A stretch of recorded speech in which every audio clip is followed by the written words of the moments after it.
Hi everyone, welcome back to my channel. If you're new here, I'm Ellie. I'm a registered associate nutritionist and the founder of virtual nutrition clinic, ELI'S Nutrition. Today I'm diving deep into the world of caffeine, looking at the pros and the cons. Plus, make sure you stick around to the end as I'll be sharing 8 of the best caffeine alternatives.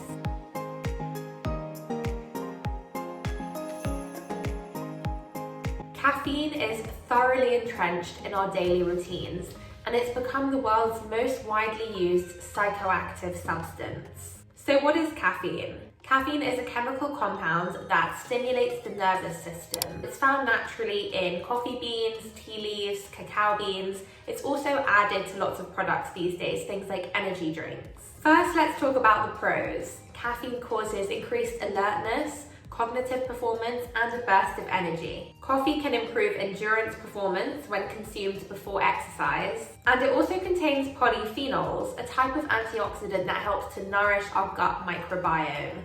That's the community of trillions of bacteria that live inside our guts. So what about the cons? One of the biggest downsides of caffeine is the impact it has on our sleep quality and quantity. The energy burst only lasts temporarily until it begins to wear off. And coffee may trigger anxiety, digestive symptoms, and acid reflux. Many of us experience side effects from consuming caffeine, things like migraines, insomnia, a jittery sensation, and muscle shakes. And that's because it activates the fight or flight response in our body, known as the sympathetic nervous system. It also provokes a similar effect to the blood sugar roller coaster that I discussed in my previous video last week, with the spikes and the crashes. Coffee also reduces iron absorption, so it's best to leave a 1-hour gap between consuming iron-containing meals and drinking a cup of coffee. Many of my one-to-one clients will come to me struggling with digestive problems or hormone issues, and caffeine can be a contributing factor to both of these. So I often find that once we either reduce or eliminate caffeine from their diet, their symptoms start to improve. And finally, I'm going to share with you 8 of the best coffee alternatives.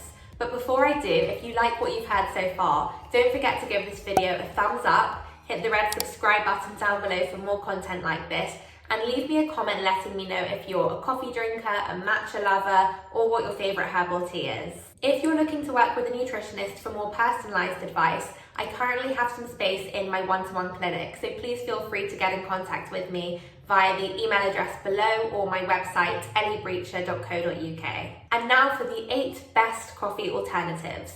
The first 4 still contain some caffeine, and the last 4 are completely caffeine-free. Green tea is packed with antioxidants, specifically EGCG.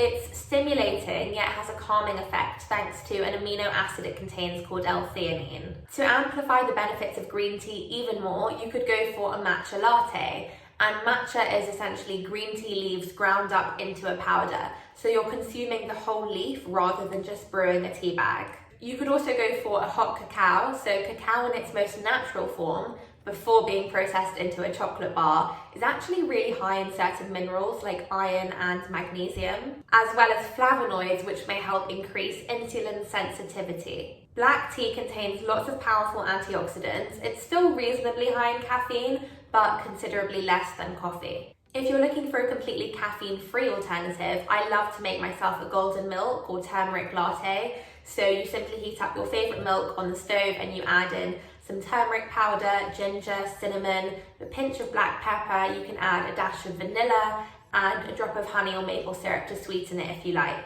You could also go for a herbal tea like peppermint tea or ginger tea. Both are really soothing on the digestive system and great for things like bloating. And the last caffeine-free alternative to coffee is water. You heard me right. Often we think we need caffeine for a boost of energy, but really we're just dehydrated. And if we hydrate with a glass of water, we may not need to reach for that 3rd or 4th cup of coffee of the day. I really hope you've enjoyed this video and learned something new. For more information, you can follow me on Instagram here, and I will see you back here with another video next time.